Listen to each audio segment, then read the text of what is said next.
అమ్మగారు వస్తున్నారు, లేవండి. నమస్కారం. నమస్కారం. తాంబూలం అందుకోండి. పర్వాలేదు, అక్కడే ఉంచండి. కూర్చోండి. సోఫాలో కూర్చోండి.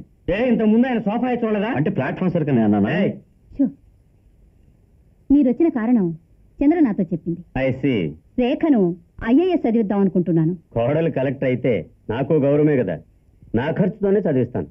సమస్య ఖర్చు గురించి కాదు, దాని చదువు పూర్తయిన తర్వాతే పెళ్లి చేద్దాం అనుకుంటున్నాను. ఈ కాలంలో చాలా మంది పెళ్ళైన తర్వాత కూడా చదువు కంటిన్యూ చేస్తున్నారు. అది మంచి పద్ధతి కాదు.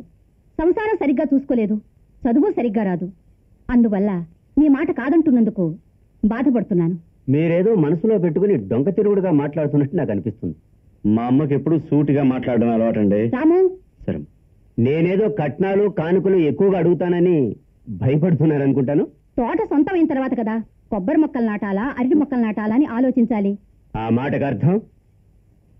మీ కుటుంబంలో సంబంధం చేసుకోవడం మాకిష్టం లేదనేది వేరే విధంగా చెప్పి చూశాను.